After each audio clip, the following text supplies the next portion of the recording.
Vamos con el movimiento primero que hay surge en el mundo de arte después de la Segunda Guerra Mundial y después de las vanguardias históricas. Este movimiento es el expresionismo abstracto que surge en Estados Unidos en la década de 1940. Y surge, hay quien dice, como una alternativa al realismo socialista de la Unión Soviética. En el contexto de la Guerra Fría, la CIA y el dinero del capitalismo promocionó un poco este estilo artístico que venía a presentar a Estados Unidos como el paradigma de la modernidad y demás. De paso, era una pintura que no tenía un mensaje, con lo cual, al no haber mensaje, pues se diluía un poco todo el mensaje de crítica social que pudiese tener otro tipo de pintura, ¿no? Vamos a ver características del expresionismo abstracto. Primero, son grandes obras, pinturas de gran formato.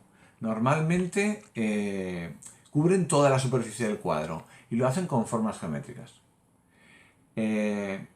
Utilizan colores bastante limitados y hacen violentos trazos de color encima de la tela, con técnicas que llamamos de dripping. Dripping es el chorreado de la pintura encima del lienzo.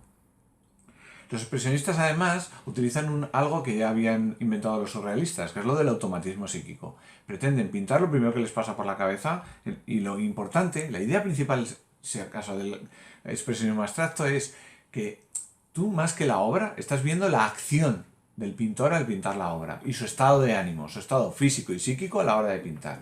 Tú ves el trazo, tú ves la realización, ¿no? Y es lo que te transmite. La emoción está transmitida porque tú estás viendo ahí la acción del pintor pintando. Y el movimiento más importante del expresionismo abstracto es justo este, la action painting. La action painting está protagonizada por Jackson Pollock. Su punto culminante fue un artículo de Life, de la revista Life, en 1949. En ese momento se promocionó mucho a este autor con esta portada de la revista, ¿no? El que se veía ahí pintando con el lienzo en el suelo, aquí lo vemos, ¿no? Tuvo una carrera meteórica, se hizo muy famoso, pero no asimiló bien la fama, ¿no? Acrecentó su alcoholismo y acabó muriendo en un accidente de tráfico en 1956. Vamos a ver de él un comentario, su obra Number One de 1950, ¿no? Lo vemos aparte y un comentario aparte. Otros pintores que siguieron su estela fueron de Kooning o Marroco. La característica principal del action painting es la técnica del dripping, el estar chorreando pintura encima de un lienzo en horizontal. De tal manera que ya no es importante la línea no define nada. La línea es expresiva en sí misma. Y los colores se aplican de cualquier forma, con el cubo de pintura, tirando con un palo, añadiendo pequeños detalles, dándole con diferentes técnicas. También es importante que utilicen diferentes materiales. Una pintura muy líquida y utilizan también acrílicos, pintura metalizada, todo tipo de pintura.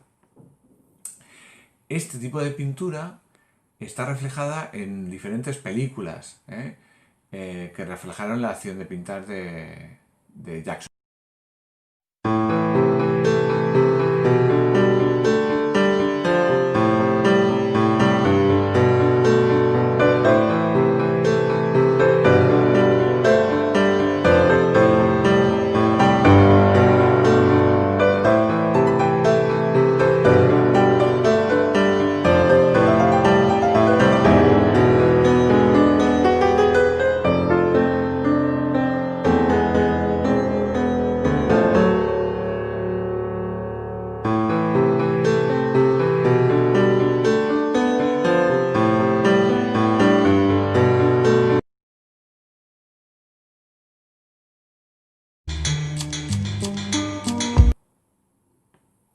Y bueno, y con esto os dejo. Os remito al comentario que veremos de expresionismo abstracto, la pintura Number One de 1950 de Jackson Pollock. Hasta luego.